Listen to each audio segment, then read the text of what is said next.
This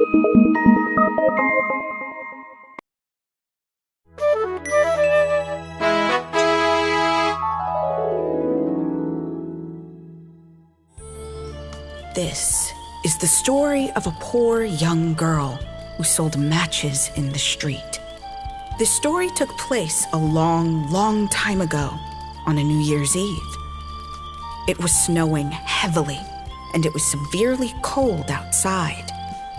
In the cold and the darkness, there walked along the street a poor little girl. She had no extra clothes to cover herself from the cold. And she had no shoes to save her feet from the freezing cold. She had slippers on when she left home, but they were much too large for her feet. They were her mother's slippers. She sold matches for a living.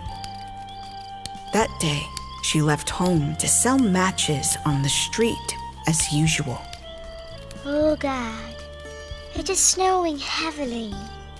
It is too cold today. What will I do? If I don't go to sell matches, my family will not be able to buy food. She decided to brave the cold and sell matches. She was just about to cross the street when a horse carriage sped towards her.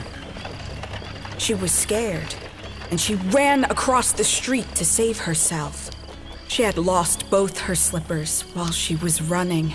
Oh, my slippers. I need them. My legs are getting cold.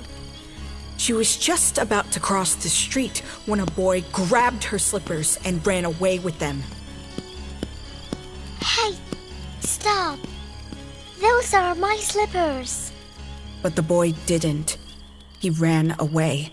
So the little girl continued walking with her bare feet. Her feet had turned blue in the chilling cold. My leg. They are paining. Oh, it's so cold today. In an old apron that she wore, she had bundles of matches, and she also carried a bundle in her hand. She sat a corner in the street and waited for customers to buy matches from her. She waited for a long time, but no one came to her. She never lost her hope and continued to wait for customers. It was snowing heavily now. The poor little girl was shivering with cold and hunger. The snowflakes fell on her long hair, and she wiped it off of her shoulders. She smelled a roasted goose being cooked at a nearby house.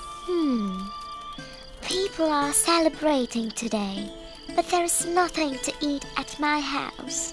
God, please help me to sell some matchsticks. The little match girl then continued to wait for a customer. Oh God, please help me to sell these matches. I also want to buy a goose for my family. She tried keeping her little feet underneath herself to cover from the cold, but that was of no use. She wanted to go home because of the cold, but then what would she tell her family? Her father would definitely be angry at her if she returned home without any money in hand. She looked around at the beautiful mansions in the street. She thought about her home. It had only a roof above, and that too was full of holes. Her little hands were nearly frozen with cold now. I can light a match to warm my fingers. So at last, she drew one match out and struck it. It gave out a warm, bright flame like a little candle, and she held her hands over it. The fire warmed her fingers. Oh, it feels so good. I'm getting better now. But once the flame went out, she started feeling the cold again. So she rubbed another match against the wall. It burned brightly. Then a miracle happened. She could see through the wall where the light of the match fell. She could see what was going on inside the house. She was being pushed into the world of fantasy. She could see everything in that room. There was a white cloth spread on the table, and there were some nice plates arranged on top of it. A stuffed roasted goose was placed at the center, and it had a delicious smell. Then she saw something she couldn't believe. The goose jumped from the dish with a knife and fork still in its breast, and it ran straight towards the little girl. But the match went out, and everything vanished quickly.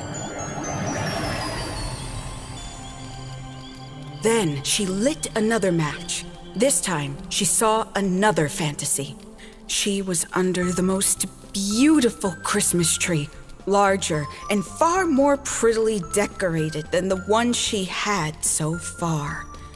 She was fascinated by that Christmas tree.